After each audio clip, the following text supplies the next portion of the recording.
What podcast reviewer 37 describes as an indiscriminate hellish ride that I would not wish on my worst enemy. The industry's elite have said time and again, man, fuck those guys. Get ready, if your ears had butts, they'd about to be fucked. Welcome to the Butt Fuck Nowhere Show.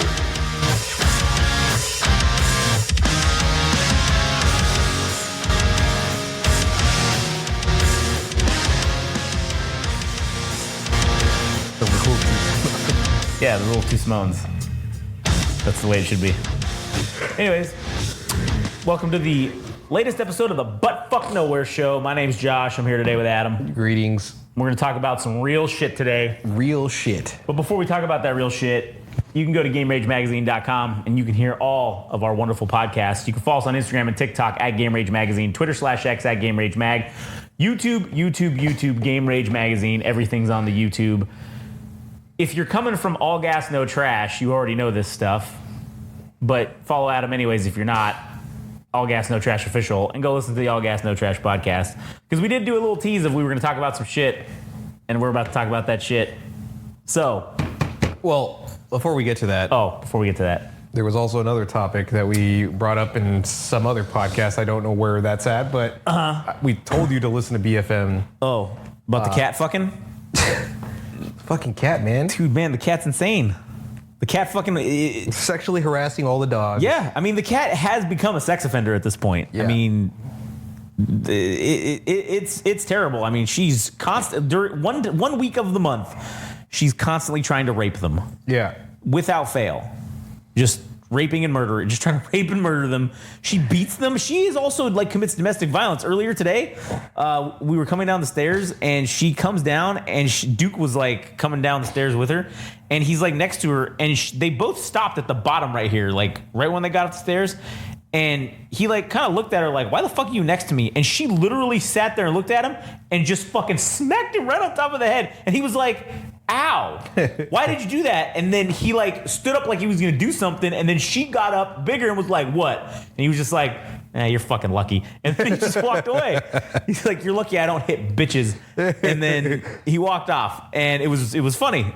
And so she wants to fuck them and beat them at the same time. It's very strange. I don't get it.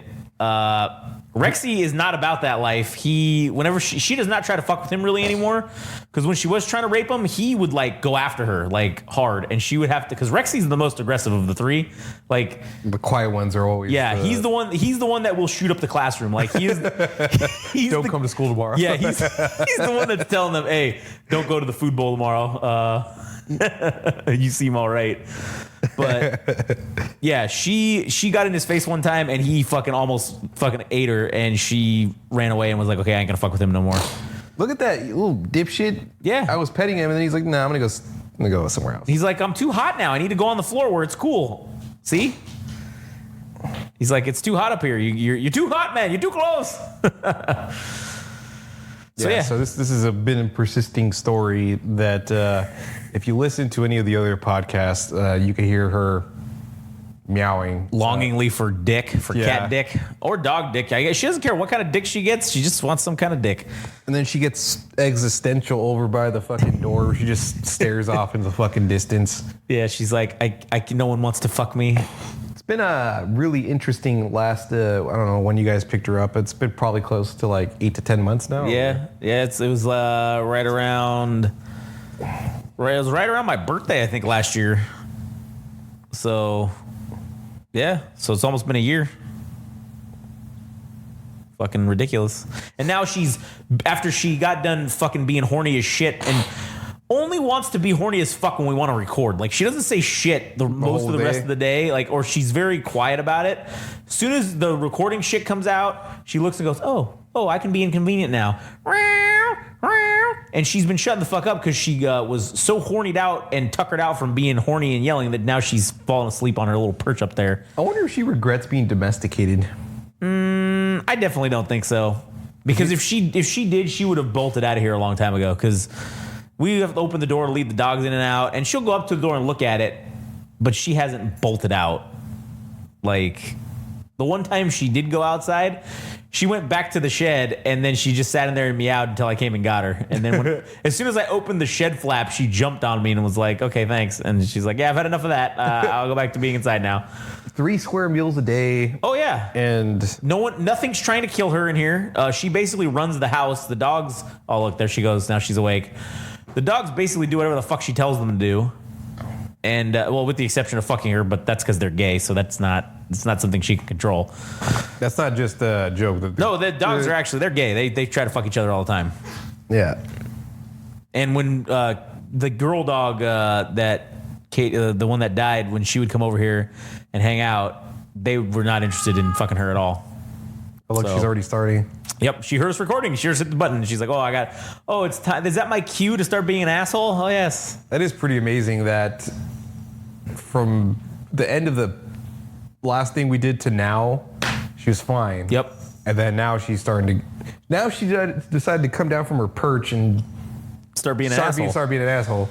Yeah, well, that's cats, man. Cats are just assholes. So, what else do you have to add about this subject? I did say on the last episode of BFN that I did with Frank that I was a dying man. I was like, oh yeah, hey, go follow us for do it for the dying man or whatever. But I didn't. Dying man? I said do it because I told him like, oh yeah, I'm probably dying, and then I said do it for a dying man, and I said I'll tell you later what, and I never actually said what the deal was. So I'm not supposed to say now. Like, so I had this freckle on my hand that started just randomly bleeding the other day, like for no reason, and so then I was like, I wonder why that happened. So of course I Googled it, and basically it's like, oh yeah, it's definitely skin cancer, and so I was like, fuck, and it's like, oh, by the way, melanoma, which is what skin cancer is, that's the most aggressive cancer and will kill you the quickest. And I was like, oh, fuck, great.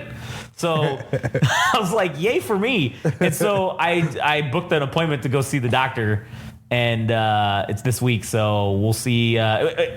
It's the appointment to see the doctor to get to go to the actual doctor that can look at it. This doctor is the general, and they're gonna look at me and go, oh yeah, you should probably get that checked out. And then I got to go to the dermatologist, and then they're gonna go, oh yeah, that's concerning. We should probably take a sample of it. And then they're gonna take a sample of it and then call me back in whatever 10 to 14 business days, and then be like, oh yeah, it's cancer. We need to take it out. And then they'll remove half my hand, and then maybe I'll end up looking like Jaime Lannister from fucking Game of Thrones when his fucking hand got cut off. You can't just get part of the skin cut off and then No, they can. I'm just being an asshole and saying they're gonna have to cut off my whole hand. But your skin already has like that's I need to get these checked out. Like I need to get them all checked because they're all brown though.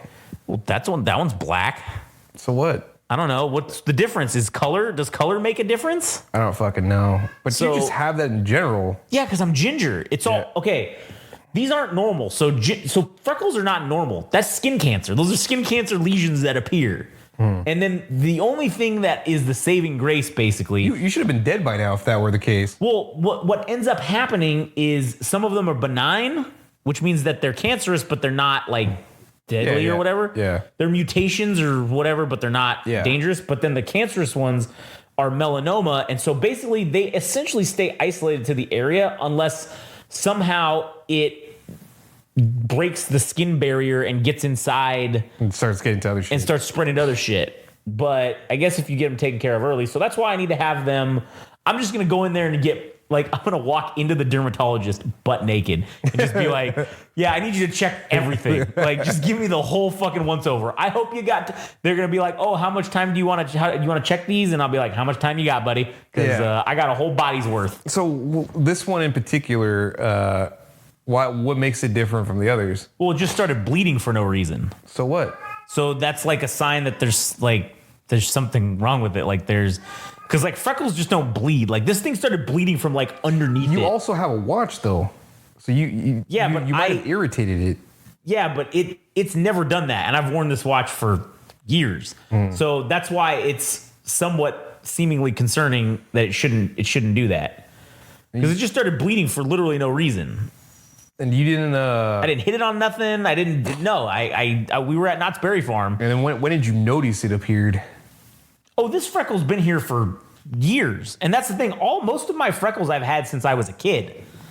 And that's the ones that like eventually can turn into something. They can stop being benign and become cancerous or whatever at some point, potentially. There's the possibility of that.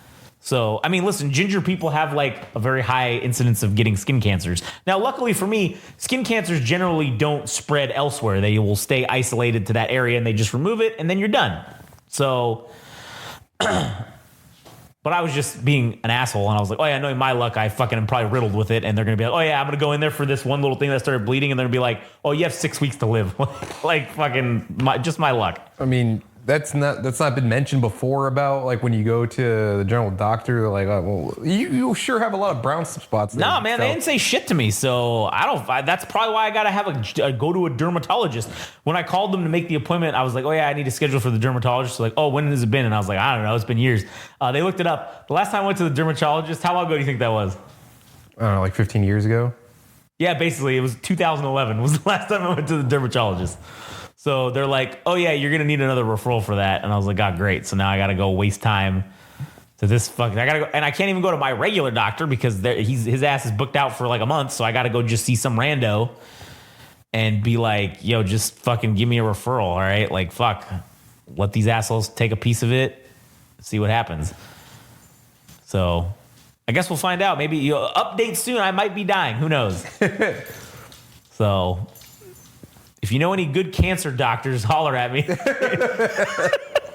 Maybe we could sponsor them on the fucking... Oh, dude, maybe we get sponsored by fucking the whatever whoever makes chemotherapy. Maybe we can get sponsored by the fucking pharmaceutical company that makes that.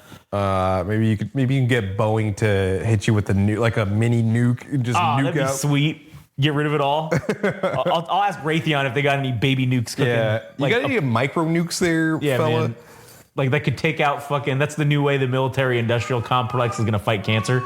It's through mini nukes. Yeah, it'll instead of chemotherapy, just having little nukes go off every. Which what's funny to me is like radiation causes cancer, but it also cures it. Like it doesn't make any fucking sense at all. I think that's not true, man. I think it's a lie. That's fucking strange. I don't know. Anyways, all right, so. This episode, I don't know how I'm going to phrase this, but I'm going to leave the person out of it. Okay, that's fair. But recently there was someone that I know that unfortunately lost their position at something. Uh-huh. And they went on this whole lengthy diatribe that was basically a long-winded scribe to say I got fired or I got let go. Well, I mean, I would say that it didn't even allude to being fired. It just alluded to I no longer work here. Made it seem mutual, I guess. At least that's the way I took it. And they went on this whole fucking thing, and the thing ends with them reaching out to other professionals to say that they're available for other roles. This is what they're capable of doing. Yeah. And all this shit. And at the end of the thing, they say it's something akin to what Spider-Man would say about your local neighborhood Spider-Man, except this person said they are a disruptor within their industry. And for whatever reason, that got under my skin, particularly because I don't think I've ever heard this person say anything remotely provocative or, as it was phrased by them, disruptive to the industry that they are in. And I remember showing you this, and what was your take on? I took it as a personal fucking affront to refer to yourself as a disruptor when you have clearly done nothing but toe the company line or done nothing disruptive whatsoever. Mm-hmm. To phrase it in that way, that fucking pissed me the hell off, man. That my jimmies were fully rustled. My almonds were 100% completely activated. Uh-huh. This fucking got me I was on a tear, man. I was fucking pissed. I was hot. Because, sure, I get what they were trying to do was okay, yeah, I want to get ahead of this. People are going to be talking. Everybody in any industry. This is not just exclusive to whatever. This is every fucking industry or business that exists out there. People that are within that industry, they fucking talk, right? And word gets around fast. It's like wildfire. And if you got fired for one reason or another, or you got, let go or whatever, word's going to get around. And people are going to say, oh, what happened to so-and-so? Oh, what happened to this person? Where'd they go? Oh, they got fired? Oh, what happened? They're going to want to know, and motherfuckers are going to talk. So you need to get over the optics of it and get ahead of it, and I get it, and say some shit about basically making it seem like it was a mutual deal. But then to say at the end that, oh, like, you're a disruptor, you're a provocateur, you're an individual who created such disruption and change that it was, and then listing all these things that were not even real accomplishments. They were just generalized statements about saying why they were so great. But having done actually none of those things and not being a disruptor at all, like this, what we're doing here, this is disruption. This is, again, we were doing the all gas, no trash for the music podcast when we first started out. And we were riding on fucking Jocatine's nuts. Remember that? And we were like, this is the next big thing. But then the second we said something that was out of line with their narrative, Yep. we got dropped like a heartbeat. Nobody fucking wanted to talk to us. They didn't fucking want to say shit. Everybody was go fuck yourselves. When at the time, we were like the only people talking about her in America. Yeah. And us saying one thing that they didn't like and dropping them and dropping any communication with us whatsoever, a person who is of the same ilk as the individual that we're talking about would have said, oh, no, I'm so sorry. We'll delete that. We'll get rid of that. We'll take it out. Oh, what can we do now? Let's talk about this. Let's do it. What did we do? Oh, no, we doubled down and said, well, you know what? Fuck you guys. Oh, also, here's all these other things that you're all fucking assholes about. And then what did we do? We started going into looking into Live Nation. We found out all that shit about Live Nation and about that fucking record label or that management company that ended up, they're the last bastion of independent management. No, they're owned by fucking Live Nation. Yeah. Like, or I think it was the Marias with like Mick Management. Yeah, Mick Management. That's who it was. Yeah. That the previous, because that even turned into a fucking thing, because apparently we rustled somebody's jimmies because the manager that we were talking about used to manage the Marias, and he lost his job, and we were making fun of him because it's like, oh, how do you squander the easiest bag that you can ever make, because the work was basically done. Like all the hard work for the artist or to get them to where they needed to be, that had already been done. All it was just reaping in the cash in the bag. Yeah.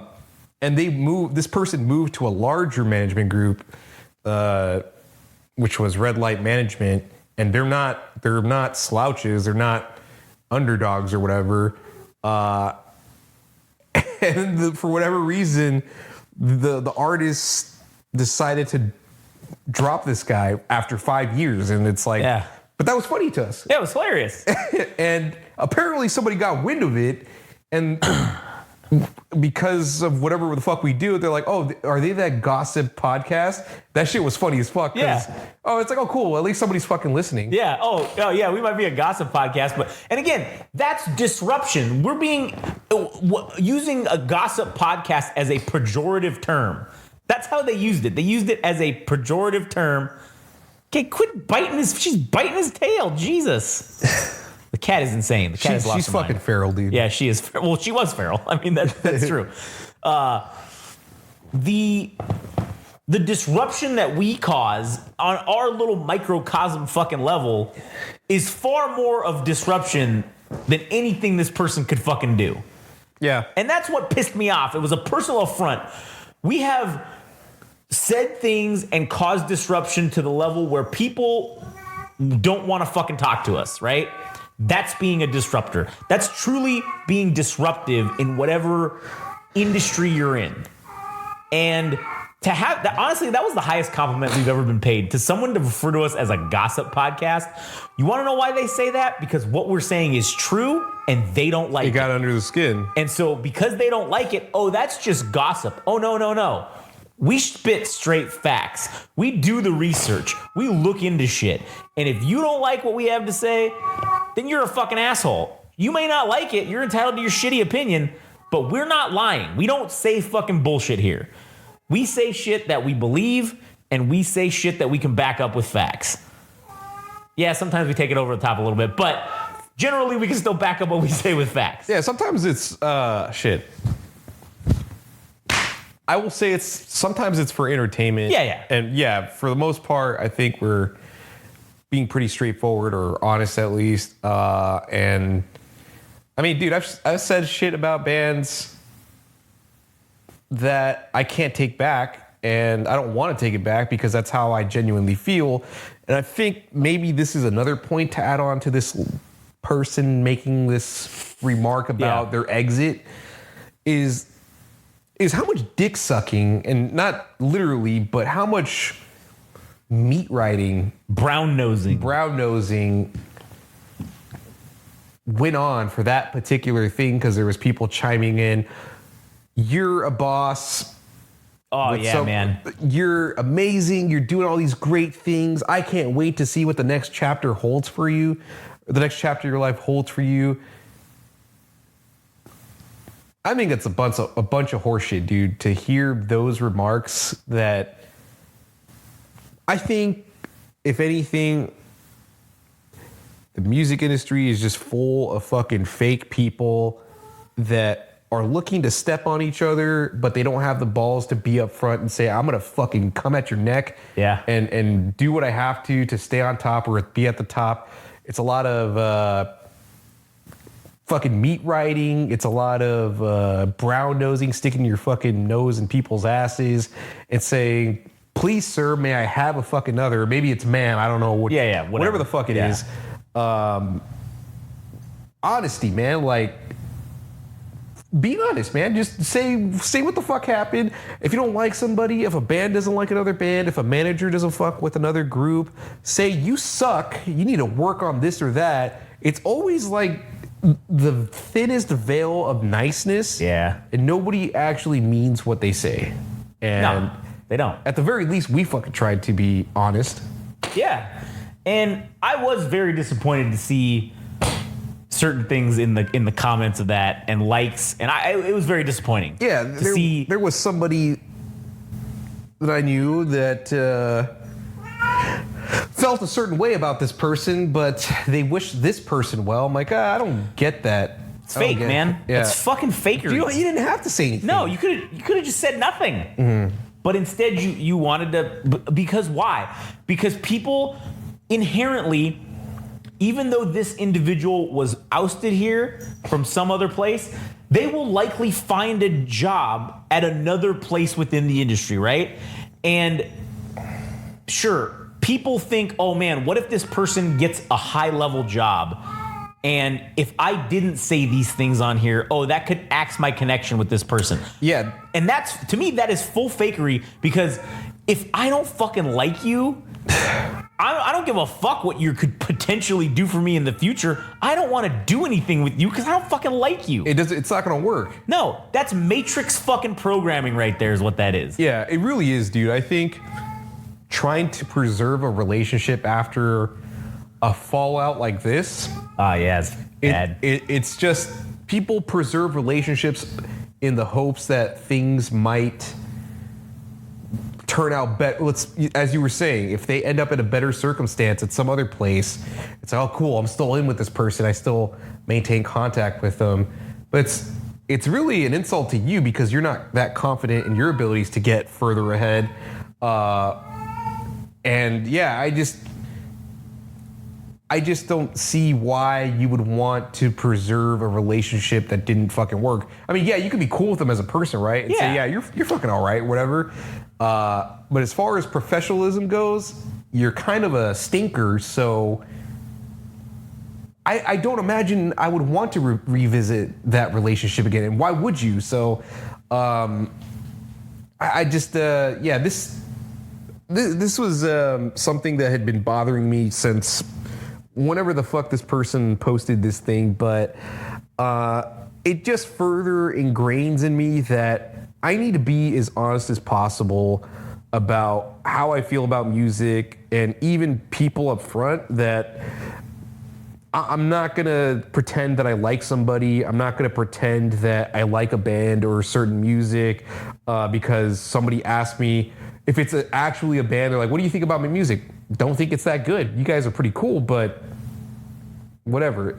If I meet somebody that is potentially a contact to do some kind of partnership and I don't fucking like them, okay, we miss out on $5 million, but fuck it. At least I have integrity, dude. I'm not going to do something because somebody tells me or because what the potential earnings for that doing that thing, that partnership, fuck it. Don't give a fuck.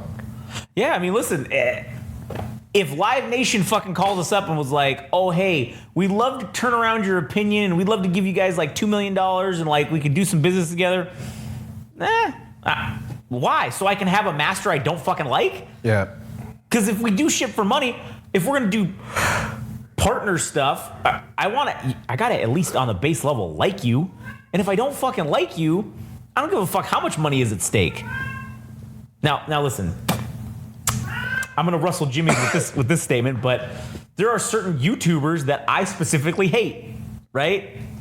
And if they wanted to reach out and do some kind of something, I would say, fuck you. No, I don't like you. Yeah. If there was I talk shit about other podcasts that we hate all the time, right? If they wanted to be like, oh, we should get together and do it. No, we shouldn't. We shouldn't do anything because I don't fucking like you. I don't think what you do is good. And hell, listen, if you also inversely don't think what we do is good, but you want to try to get together and make something happen to make money, go fuck yourself. That's fake too. I'm not going to put aside my petty fucking hatreds of you just to make money. I'm not about that life. Game Rage Magazine is not about that life. If we do business with anybody, it's because we like them. Like when we've talked about opportunities that have come up with other people, and we've had opportunities to do kind of like some sponsorship deals. We had this like kind of a beer thing that was like in the works. Yeah. And or even an event thing. And like with the beer thing, I had a full conversation with the person that was that was in charge of this, and I had said, hey, we do business kind of like the Japanese. It's all about respect. And if you can't respect my time and respect me to be straight up with me and don't bullshit me around, then I don't want to do business with you. That's just the bottom line. Like we don't do business with people that can't at least minimally respect us, and that we don't, and again, I have nothing personally against the person or the individual or the corporation themselves, but at the end of the day, it was just the typical Hollywood fake bullshit, and it was like what Ed says, everybody wants to do lunch, but no one wants to do anything, right? Yeah, dude. And then to further add on to that, this particular group or entity saw what we were doing with, because we were kind of creating a little bit of a buzz with Corona baseball and shit. Yeah. And I think they were starting to see the follows and the views turn up, and of course they start liking and seeing that happen after the fact. It just makes me think that there's some type of number or a threshold in people's minds that we have to reach. It's not for us, it's for them. Yeah. To say, oh, this is legitimate. It's time to hop in before they get the idea that we're only hopping in because things are starting to shape up. Right. And I think that's part of the reason why I have not made any efforts to do interviews, is because I don't want to fucking justify to people why they should be doing an interview with us. They should just think, oh, cool, an opportunity to speak about things I'm passionate about and to learn about me. And yeah, it can work out for both ends of us. I get to do this interview and they get to learn about me. Yeah. And we could spread this on social media and make it like a great experience.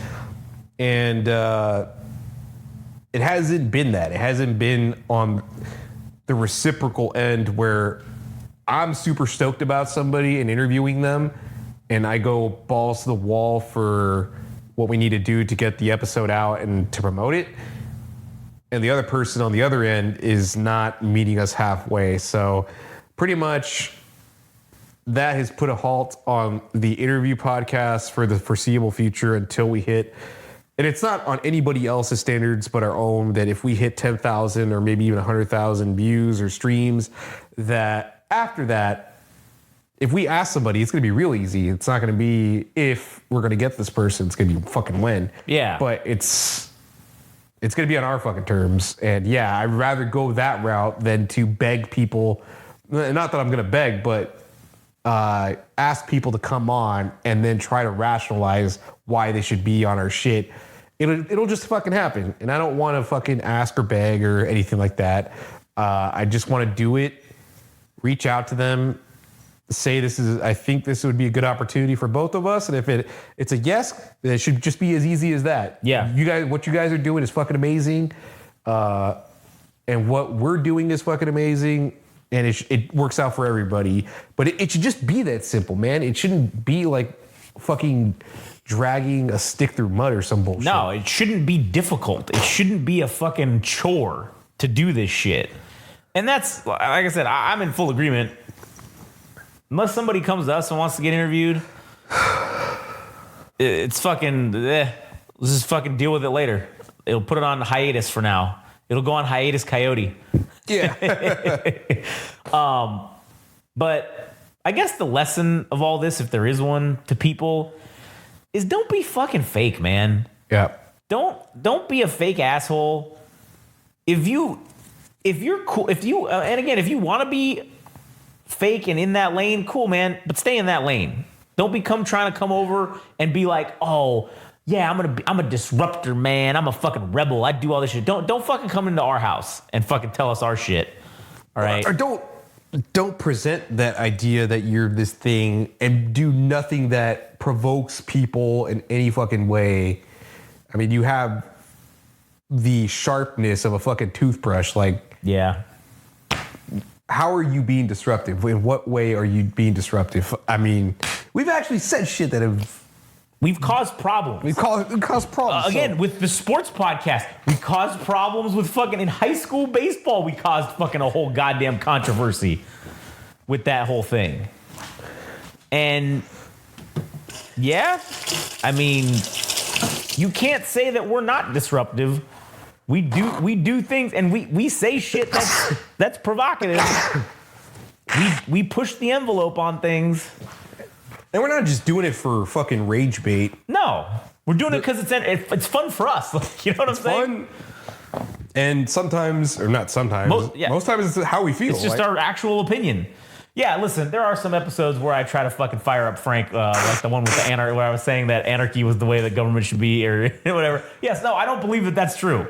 But I mean, I was just trying to get Frank riled up. But, you know, generally, the overwhelming majority of the time, what we say is how we feel. And a lot of people don't fucking like that. And that's fine. Because there is the large contingent of individuals out there that do like it. I just feel like as a result of doing the shit that we do and probably turning off a lot of people, that it's going to end up being a longer road for us because we're not having people help us or do anything to contribute to our cause or meet us halfway for anything that involves one other person, like a partnership or anything, or just building relationships, man.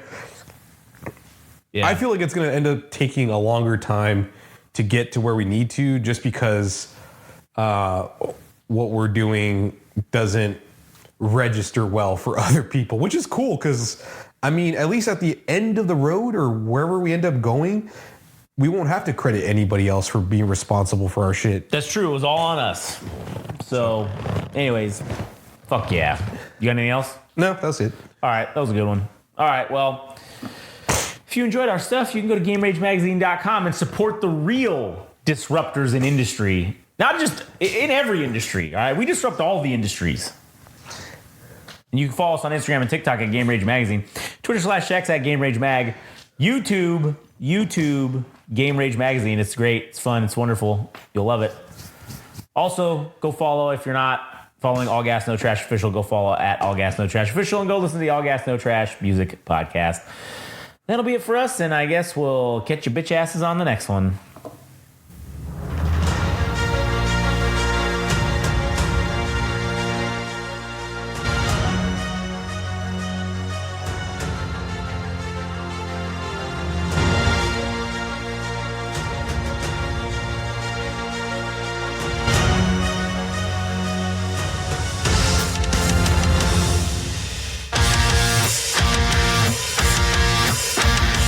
This has been the Butt Fuck Nowhere Show.